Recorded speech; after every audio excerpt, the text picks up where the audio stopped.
Hello बच्चों, कैसे आप सभी लोग। आज हम हमारा ईवीएस 1 का चैप्टर 19 करेंगे, जिसका नाम है कंस्टिट्यूएंट्स ऑफ फूड। ये मैं आपको इसके क्वेश्चन कराने वाला हूँ, ठीक है। इसके लिए आप वीडियो आखिरी तक ज़रूर देखना। लेकिन इससे पहले अगर आप हमारे चैनल पर नए हो तो चैनल को सब्सक्राइब करो और बेल आइकन को प्रेस करो, ताकि आपको हमारे आगे की भी वीडियोज़ मिलते रहे। और इसी वीडियो के कमेंट सेक्शन और डिस्क्रिप्शन बॉक्स में मैंने एक प्लेलिस्ट का लिंक दिया है, जिस पर आप क्लिक करोगे तो आपको हमारे सारे वीडियोज़ मिल जाएंगे। ओके, तो चलो स्टार्ट करते हैं। देखो यहाँ पे पहले क्या है, फिल इन द ब्लैंक्स। तो इसमें देखो जो अंडरलाइंड वर्ड्स है ये आपको याद रखने, ये एग्जाम में नहीं दिया रहेगा, आपको लिखना रहेगा, ठीक है। तो यहाँ पे फर्स्ट क्या है, देखो vitamins in our food gives us ability to resist diseases. देखो क्या बोल रहे हैं कि हमारे यहाँ पे देखो आपका फिल इन द जो अंडरलाइन वर्ड क्या है वाइटामिन्स, ये आपको याद रखना है। यहाँ पे क्या बोल रहे हैं कि हमारे खाने के अंदर जो वाइटामिन्स रहती है वो हमें ताकत देती है, वो हमें इस लायक बनाती है कि हमारी बॉडी किसी भी बीमारी के खिलाफ लड़ पाए। सेकंड क्या है, कैल्शियम मेक्स और बोन्स स्ट्रॉन्ग। यहाँ पे आपका आंसर क्या है, स्ट्रॉन्ग। ये आपको याद रखना है। क्या बोल रहे हैं, देखो जो कैल्शियम है ये हमारी हड्डियों को मजबूत बनाती है, ठीक है। थर्ड क्या है, food stuff that test sweet contain various kinds of sugars. आपका आंसर क्या है यहाँ पे, शुगर्स। देखो क्या बोल रहे हैं, खाने का कोई भी प्रोडक्ट हो जो मीठा लगता है तो उसमें कई तरीके की शुगर्स होती है, कई तरीके की आप बोल सकते हो शक्कर जो रहते हैं वो होती है।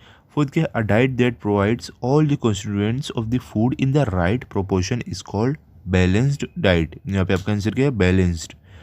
मतलब देखो यहाँ पे क्या बोल रहे हैं कि एक ऐसी डाइट, मतलब एक ऐसी खुराक जिसमें खाने का हर एक आप बोल सकते हो हर एक आइटम हो, उसको हम बोलते हैं बैलेंस्ड डाइट। जैसे कि उसमें देखो हरी सब्जी भी हो, और अगर उसके साथ कुछ और भी फ्रूट जो रहता है फल वो भी हो, और अगर अंडा रहे तो वो भी हो। तो ये क्या है, बैलेंस डाइट है। अब जो बैलेंस डाइट नहीं रहती है उस वो कैसी रहती है, जैसे कि सिर्फ चिकन खाना और सिर्फ भर भर के फ्रूट खाना, तो ये बैलेंस डाइट नहीं होगी। हमें हर एक चीज़ सही मात्रा में खाना रहता है, उसे हम बोलते हैं बैलेंस डाइट। ओके चलो, अब देखो आगे क्या है। यहाँ पे आपको फिफ्थ में क्या दिए गए, sugar cane juice contain sugar called sucrose. देखो यहाँ पे क्या बोल रहे हैं, यहाँ पे आपका आंसर है सुक्रोज। क्या बोले कि जो शुगर केन होती है उसमें एक शक्कर होती है जिसको हम बोलते हैं सुक्रोज, ठीक है। अब देखो सिक्स क्या है, the condition is called anaemia when there is a deficiency of iron in the body. देखो क्या बोले यहाँ पे, देखो आपका आंसर क्या है, एनीमिया। क्या बोले कि जब भी हमारे शरीर में आयरन की कमी होती है तब उस समय क्या उसको बोला जाता है, उस बीमारी को क्या बोला जाता है, एनीमिया, ठीक है। सेवेंथ क्या, if food does not contain enough fibre it can lead to constipation. देखो यहाँ पे आपका आंसर क्या, कॉन्स्टिपेशन। तो देखो कॉन्स्टिपेशन मतलब क्या बोल सकते हो, जुलाब आप बोल सकते हो, ठीक है। तो यहाँ पे देखो क्या बोले कि अगर हमारा जो खाना होता है उसमें अच्छे से फाइबर नहीं रहे तो उससे क्या होगा, जुलाब होगा। देखो होता है ना किसी किसी को बार बार टॉयलेट जाना पड़ता है, वही। ओके, अब देखो यहाँ पे सेकंड में आपको क्या दिएगा, मैच द फॉलोइंग। यहाँ पे कॉलम है, कॉलम भी है, और यहाँ पे सामने आपको दिया और इधर है, इसको मैच करना है। तो देखो कैसे आपको मैच करना है। सबसे पहले क्या है, फैट्स। तो फैट्स का आंसर क्या है, देखो फर्स्ट का क्या है, बी है। तो अगर फैट्स में है ऑयल, ऑयल में क्या होता है, फैट होता है, मोटापा होता है। फिर प्रोटीन्स, प्रोटीन्स का आंसर क्या है, सेकंड का है आपका डी, मतलब कि ये पल्सेस, पल्सेस में हमारी प्रोटीन रहती है, ठीक है। फिर थर्ड में क्या, वाइटामिन्स, वाइटामिन्स का आंसर क्या है, थर्ड के क्या है, सी, मतलब कि ब्रेन ऑफ सीरियल्स, ये आपका है वाइटामिन्स का, इसके सामने आंसर है। फोर्थ क्या है, मिनरल्स, मिनरल्स का आंसर क्या है, फोर्थ का क्या है, ई, मिनरल्स किसमें रहता है, आयरन, ठीक है, आयरन से हमें मिनरल मिलता है, ठीक है। उसके बाद फिफ्थ क्या है, स्टार्ची फूड्स, इसका आंसर क्या है, फिफ्थ का क्या है, ए, ज्वार। ओके, अभी देखो थर्ड में चलते हैं। आपको यहाँ पे थर्ड में क्या दिए गए, यहाँ पे आपको बोल रहे क्वेश्चन 3 में, give two sources of each of the following food constituents. यहाँ पे क्या बोले कि हमें कुछ फूड कॉन्स्टिट्यूएंट्स दिए गए हैं और वो किन किन चीज़ों से हमें मिलते हैं वो बताना है। पहला क्या है, मिनरल्स, मिनरल्स हमें किससे मिलते हैं, लीफी ग्रीन वेजिटेबल्स, मतलब कि जो हरी पत्तियों की जो सब्जी रहती है वो, वहाँ से हमें मिनरल मिलता है। और कहाँ से, फ्रूट मतलब फल से मिलता है। और स्प्राउटेड पल्सेस, मतलब कि जो अंकुरी वाली पल्सेस रहती हैं, दाल रहती है, वहाँ से, ठीक है। सेकंड क्या, प्रोटीन, प्रोटीन हमें कहाँ से मिलती है, पहले तो पनीर से मिलती है, फिर एग मतलब अंडे से मिलती है, फिश मतलब मछली से मिलती है। थर्ड क्या, स्टार्च, स्टार्च हमें कहाँ कहाँ से मिलता है, पोटैटो से मिलता है, मतलब आलू से, सैगो से मतलब साबूदाने से मिलता है, राइस मतलब किससे मिलता है, हमें चावल से मिलता है, और ब्रेड से मिलता है। देखो स्टार्च क्या होता है आपको मालूम, स्टार्च है ना, मिनरल्स और प्रोटीन्स की तरह ये भी है जो हमारे बॉडी को ज़रूरी चाहिए, तो वो इन सारी चीज़ों से मिलता है। ओके, अब देखो क्वेश्चन नंबर 4 में यहाँ पे आपको क्या दिया गया, व्हाट्स द सॉल्यूशन, मतलब इसका समाधान क्या है। क्या है देखो, the body requires N adequate quantity of protein. क्या बोल रहा है कि हमारी जो बॉडी है उसे अच्छा खासी मात्रा में प्रोटीन चाहिए। तो इसका क्या सॉल्यूशन है, आंसर क्या है, body requires lots of proteins for body building. क्या बोले कि हमारे शरीर को अच्छे से बनाए रखने के लिए, स्वस्थ रखने के लिए बहुत सारे प्रोटीन की ज़रूरत पड़ती है। There is constant wear and tear of the body. और क्या होता है, लगातार हमारी जो बॉडी है उसको नुकसान पहुंचता है, या चोट लग जाती है, या कुछ बीमारी लग जाती है। That is also taken care by proteins. और क्या बोल रहे हैं, इन सारी चीज़ों को भी ध्यान कौन रखता है, प्रोटीन रखती है। Therefore large amount of proteins should be in diet. और क्या बोल रहे हैं, इस कारण ज़्यादा मात्रा में हमारी डाइट में, हमारे खुराक में प्रोटीन होनी चाहिए। For vegetarian people different dals, pulses, groundnuts, grams, paneer, tofu, soybean have to be included in the diet. क्या बोले कि जो लोग वेजिटेरियन हैं उनके खाने में दाल, पल्सेस और जो ग्राउंड नट होता है, ग्राम, पनीर, टोफू, ये सारी चीज़, सोयाबीन, ये सारी चीज़ उन्हें अपने खाने में ऐड करना चाहिए। For non vegetarian people fish, meat, eggs are excellent sources of proteins. और क्या बोल रहे हैं, और जो नॉन वेजिटेरियन लोग हैं, जो मतलब कि चिकन, मटन, ये सब खाते हैं, तो उनके लिए सबसे अच्छा प्रोटीन का जो ज़रिया है वो है मछली, मीट मतलब गोश्त जो रहता है वो, एक मतलब अंडा, ये सारी चीज़ें वो खा सकते हैं। ठीक है, अब देखो क्वेश्चन नंबर 5 में आपको क्या दिया गया है। 5th में देखो यहाँ पे आपको है यूज़ योर ब्रेन पावर, मतलब आपको अपने दिमाग की शक्ति का इस्तेमाल करके आंसर देना। आपको अपना दिमाग से आंसर देना, मतलब खुद से आपको आंसर देना है। क्या है, why are children told to drink milk every day. देखो यहाँ पे क्या बोल रहे हैं कि जो बच्चे होते हैं उन्हें रोज़ दूध पीने के लिए क्यों कहा जाता है। तो आंसर क्या है, milk has almost all food constituents. क्या बोल रहे हैं, जो दूध होता है उसमें सारे फूड कॉन्स्टिट्यूएंट होते हैं, मतलब कि उसमें प्रोटीन होती है, मिनरल होता है, फाइबर, हर चीज़ जो ये मिल्क है, दूध है, उसमें रहती है। It has carbohydrates, sugars, fats and proteins. देखो यहाँ पे बता रहे हो इसमें क्या क्या होता है, कार्बोहाइड्रेट्स होता है, शुगर होता है, फैट होता है और प्रोटीन होती है। It is rich in it is rich in vitamin A, B and D. और क्या बोले कि उसमें दूध में विटामिन ए, बी और डी बहुत ज़्यादा मात्रा में रहती है। The calcium content of milk is quite high, milk is easy to digest. और क्या बोले, मिल्क में, दूध में जो कैल्शियम होता है वो बहुत ही ज़्यादा होता है, और जो दूध है उसे पीकर कोई भी आसानी से पचा सकता है। ऐसा नहीं कि दूध पीने के बाद किसी का पेट गड़बड़ हो जाता है। बाकी खाना जो चटपटा मसालेदार रहता है, कोई भी सब्ज़ी, ये सब, वो तो थोड़ा पेट दुखने का चांस होता है, लेकिन दूध में तो कुछ भी ऐसा नहीं रहता है, मसाला ये सब तो आराम से कोई भी हजम कर सकता है। इट गिव्स एनर्जी, और हमें दूध से क्या मिलती है, एनर्जी मिलती है, ताकत मिलती है।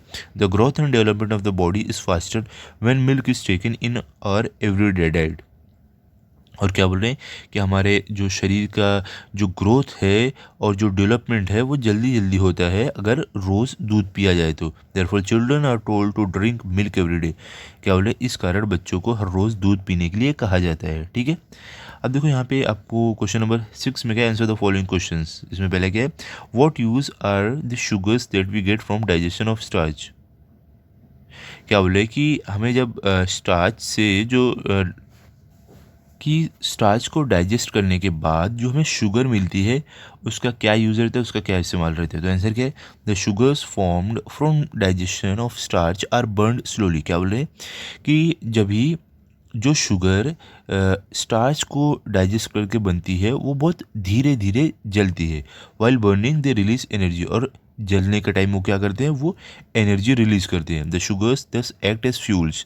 और क्या बोले, ये शुगर जो होती है वो एक ईंधन, एक फ्यूल जैसा काम करती है। This energy is used for different kinds of work. और क्या बोले कि इस एनर्जी को अलग अलग काम के लिए इस्तेमाल किया जाता है। It also keeps the body warm, और इससे क्या होता है, ये हमारे शरीर को भी गर्म रखती है। ठीक है, तो ये इसके यूजेस है। अब देखो क्वेश्चन नंबर 2 में क्या है आपको, तो देखो यहाँ पे क्या आपको क्वेश्चन है, name the sources of fibre in our diet. क्या बोल रहे हैं कि हमारा जो डाइट, हमारा जो खाना रहता है उसमें से हमें फाइबर कैसे मिलता है। आपका आंसर क्या है, brain in the floor of grains. मतलब कि आपने सुना होगा चोकर की जो रोटी, चोकर जो आटा रहता है वो, उससे हमें क्या मिलता है, फाइबर। और क्या, होल ग्रेन्स एंड पल्सेस। और जो ग्रेन्स, होल ग्रेन्स रहते हैं, और जो पल्सेस, दाल ये सब रहती है, उससे भी हमें फाइबर मिलता है। फ्रूट्स, मतलब कि हमें फल से भी फाइबर मिलता है। Vegetables and specially their skins, और जो सब्जियां रहती है खास करके जो उनकी स्किन रहती है उससे हमें क्या मिलता है, फाइबर मिलता है। वेजिटेबल्स मतलब क्या होता है, सब्ज़ी, ठीक है। सब्ज़ी जो स्किन वाली सब्ज़ी रहती है, मतलब जिसका छिलका बिना निकाले खाते हैं, तो उससे हमें फाइबर मिलता है। Sprouted pulses with their skins, और किससे मिलता है हमें, जो दाल ये सब की अंकुरी निकलती है उसके भी छिलका जो रहता है उससे भी हमें क्या मिलता है, fibre. Green leafy vegetables are all sources of fibres in our diet. और क्या बोल रहे हैं, हरी हरी पत्ती वाली जो सब्ज़ी होती है ये सारे एक सोर्स है, एक साधन है फाइबर का हमारे खाने में, ठीक है। थर्ड क्या, व्हाट आर कार्बोहाइड्रेट्स। देखो अब क्या बोल रहे हैं, कार्बोहाइड्रेट क्या होता है, तो आंसर क्या है, the energy providing food constituents which consist of starch, sugars and fibres are called carbohydrates. क्या बोल रहे हैं यहाँ पे कि एक ऐसा फूड कॉन्स्टिट्यूएंट, मतलब कि एक ऐसा खाने का एक ऐसा आइटम जो हमें स्टार्च दे, शुगर दे, फाइबर दे, उसे हम कार्बोहाइड्रेट बोलते हैं, ठीक है। अब देखो फोर्थ में आपको यहाँ पे क्या दिया गया है, यहाँ पे बोले what is mean by mall nutrition. देखो क्या बोल रहे हैं यहाँ पे, यहाँ पे आपको बोल रहे हैं माल न्यूट्रिशन मतलब क्या होता है, ठीक है। तो देखते हैं क्या होता है। यहाँ पे देखो आंसर में क्या है, if a person's diet lack proper constituents of food for a long time then this person does not get proper nourishment. देखो क्या बोले कि अगर कोई इंसान है उसके खाने में अच्छे से कॉन्स्टिट्यूएंट्स ऑफ फूड नहीं रहे, मतलब कि प्रोटीन, मिनरल, और उसको जो भी खाने की जो समझ लो प्रोटीन मिनरल हो गया, विटामिन हो गया, तो ये सारी चीज़ें अगर उसे बहुत लंबे समय तक नहीं मिले तो उस इंसान को अच्छे से नरिशमेंट, अच्छे से पोषण नहीं मिलेगा। Such condition is called mall nutrition, और ऐसे कंडीशन को, ऐसे हालत को हम बोलते हैं माल न्यूट्रिशन, ठीक है। फिफ्थ क्या, what is a balance diet. जो यहाँ पे क्या बोले, बैलेंस डाइट क्या होता है, आंसर क्या है, the diet that constitutes the protein, fats, carbohydrates, vitamins and minerals in right quantities is called balance diet. तो क्या बोल रहे कि एक ऐसा खाना, एक ऐसी खुराक जिसमें प्रोटीन, फैट, कार्बोहाइड्रेट, विटामिन और मिनरल एकदम सही मात्रा में हो, उसे हम बोलते हैं बैलेंस डाइट। फॉर एग्ज़ाम्पल, आप खाना खा रहे हो तो आपने खाने पे फ्रूट भी रखा है, मतलब फल भी रखा है, और सब्ज़ी भी रखी है ग्रीन लीफी वेजिटेबल्स वाले, और आपने थोड़ा अंडा भी रखा है या चिकन भी रखा है। तो ये सारी चीज़ें जो आप सही मात्रा में खाओगे तो होता है बैलेंस डाइट, ओके। अब देखो यहाँ पे क्वेश्चन नंबर 6 में क्या है, give examples of fatty substances. अब देखो यहाँ पे क्या बोल रहे हैं कि ऐसा आपको आइटम बताना है जिसमें मोटापा होता हो। तो आंसर क्या है, cream, butter, ghee, oil, nuts, meat, egg yolk are the examples of fatty substances. मतलब कि क्रीम, बटर, घी, तेल, नट्स, मीट मतलब गोश्त जो ये रहता है, मांस, ये एग योक मतलब कि जो अंडे की जो वो बीच का जो येलो कलर का रहता है वो, ये सारे उदाहरण है किसके, फैटी सब्सटेंस, मतलब मोटापा देने वाले आप बोल सकते हो खाना जो रहता है वो उसका एग्जाम्पल है, ओके। चलो अभी आगे चलते हैं। अब देखो यहाँ पे आपको क्या बोल रहे हैं, सेवन्थ में आपको गिव रीजंस क्या है, पहला sugar cane is sweet to taste. देखो आपको बोला है कि जो शुगर केन होता है, जो ईख रहती है, वो गन्ना गन्ना जो रहता है वो मीठा क्यों रहता है। तो आंसर क्या है, शुगर केन है शुगर कॉल्ड सुक्रोज। क्या बोल रहे हैं कि जो शुगर केन जो गन्ना होता है उसमें एक शक्कर होती है जिसे हम सुक्रोज बोलते हैं, therefore sugar cane is sweet to taste. और क्या बोले, इस कारण जो गन्ना रहता है वो मीठा लगता है, हमें स्वाद में मीठा होता है। सेकंड क्या है, an injury from the outside of the body does not at once cause damage to internal organs. क्या बोल रहे हैं कि अगर हमारे बाहर की बॉडी पे कुछ चोट लगी हो या कट लगा हो तो हमारे अंदर के जो अंग रहते हैं, अंदर के जो ऑर्गन्स रहते हैं उन्हें नुकसान नहीं पहुंचाते। ऐसा क्यों, आंसर क्या है, there is layer of fat on the internal organs. क्या बोल रहे हैं कि हमारे जो अंदर के ऑर्गन, अंदर के अंग रहते हैं उन पे एक फैट है, एक एक फैट चढ़ा हुआ रहता है। This layer protects the delicate internal organs. और क्या बोले, इससे क्या होता है, जो हमारे कमज़ोर एकदम नरम जो ऑर्गन्स है बॉडी के अंदर के, दिल हो गया, हमारा लीवर हो गया, तो ये सबको ये लोग सुरक्षित रखते हैं। क्या, फैट जो रहता है वो इनको सुरक्षित रखता है। Therefore even if there is injury from the outside of the body it does not at once cause damage to the internal organs. क्या बोले, इस कारण क्या होता है कि अगर कोई चोट हमारे बाहरी शरीर पर लगे, मतलब कि चमड़ी पे है ऊपर ऐसा कुछ कट या चोट लग जाए, तो उससे डायरेक्ट हमारे अंदर के जो अंग रहते हैं उसको डायरेक्ट नुकसान नहीं पहुंचता है, क्योंकि जो ये फैट रहते हैं वो हमारे उसके जो अंग रहते हैं, इंटरनल ऑर्गन रहते हैं, उनकी सुरक्षा करते रहते हैं। ठीक है, चलो भी। अब देखो यहाँ पे थर्ड में आपको क्या है, boiled egg is one of the best nourishing food. देखो क्या बोले, जो उबला हुआ अंडा रहता है वो सबसे ज़्यादा नरिशिंग फूड है, मतलब उससे सबसे ज़्यादा नरिशमेंट मिलती है उबले हुए अंडे से। ऐसा क्यों, देखते हैं। In a boiled egg there are proteins and fats. क्या बोल रहे, उबले हुए अंडे में प्रोटीन भी होती है और फैट भी होता है, मतलब मोटापा भी होता है। It also has vitamin A, B and D. और क्या बोल रहे हैं, जो अंडा है इसमें विटामिन ए, बी और डी भी होता है। There are many minerals such as calcium, phosphorus and potassium in it. और जो अंडा रहता है उसमें बहुत सारे मिनरल्स रहते हैं, जैसे कि कैल्शियम रहता है, फॉस्फोरस रहता है और पोटेशियम रहता है। Therefore an egg provides good nourishment. और क्या बोले, इसलिए जो अंडा रहता है वो एक अच्छी नरिशमेंट देता है। ठीक है, तो बच्चों यहाँ पे हमारा ये चैप्टर कंप्लीट हो गया है। आप इसे अच्छे से पढ़ लो और लर्न कर लो, ताकि अगर आपका टेस्ट हो तो आपके फुल मार्क्स आए। मिलते हैं अभी अगले वीडियो में। अगर आपको ये वीडियो अच्छा लगा तो आप इस वीडियो को लाइक करो, अपने सभी दोस्तों के साथ शेयर करो, चैनल को सब्सक्राइब करो। Thank you.